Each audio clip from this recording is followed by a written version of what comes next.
Time management by doctor Sudhir Dikshit. खंड 2, समय के सर्वश्रेष्ठ उपयोग के 30 सिद्धांत, जिसमें से आज हम पढ़ेंगे समय की सर्वश्रेष्ठ उपयोग का 29वां सिद्धांत, बुरी लतों से बचें। यहाँ हम शराब और सिगरेट के गुण दोषों पर बातचीत नहीं करेंगे क्योंकि स्वास्थ्य का विषय है। हम तो उनका विश्लेषण समय के संदर्भ में करेंगे। शराब और सिगरेट आपके शरीर के लिए तो घातक है ही, आपके समय के लिए भी कम घातक नहीं है। अनुमान है कि युवा वर्ग एक सिगरेट पीने में लगभग आधा घंटे का समय बर्बाद करता है। सिगरेट पीने में तो केवल 5 मिनट लगते हैं, लेकिन इसकी जुगाड़ करने और इसका माहौल बनाने में समय लग जाता है। हमारे समाज में अभी घर पर सिगरेट पीने का रिवाज नहीं है, इसीलिए युवक पान की दुकान तक जाता है, फिर वहाँ सिगरेट पीते समय बातचीत करने लगता है और यार दोस्तों के साथ फालतू की बातों में समय कैसे बीत जाता है उसे पता ही नहीं चलता। इसीलिए समय के सर्वश्रेष्ठ उपयोग का 29वां सिद्धांत है, बुरी लतों से बचें। शराब तो समय को और भी ज्यादा बर्बाद करती है। अगर कहा जाए कि शराब समय को बर्बाद करने वाली सबसे बुरी लत है तो अतिशयोक्ति नहीं होगी।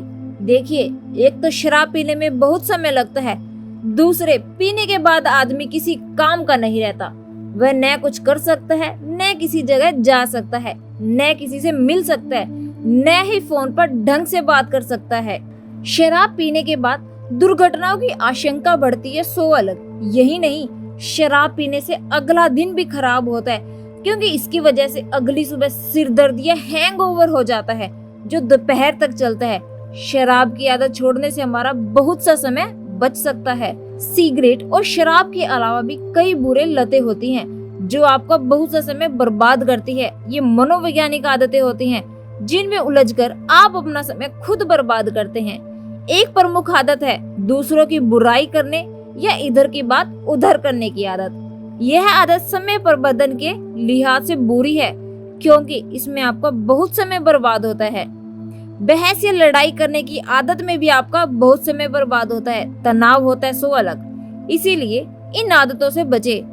बड़ भोलेपन से भी बहुत समय बर्बाद होता है। इस आदत को दूर करने के लिए सिकंदर महान के पिता फिलिप द्वितीय की घटना को याद रखें। अब एक छोटा सा थॉट है आपके लिए, आप देर कर सकते हैं लेकिन समय नहीं करेगा।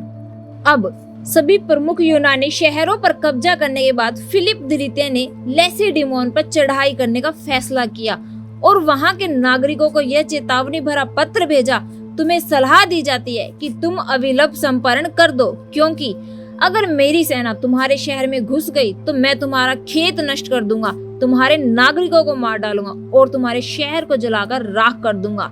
लैसेडिमोन के लोग चाहते तो इसका मुंह तोड़ जवाब दे सकते थे, लेकिन उन्होंने जवाब में सिर्फ एक शब्द लिख कर भेजा। अगर फिलिप को संदेश मिल गया और उसने लैसेडिमोन पर चढ़ाई का इरादा त्याग दिया।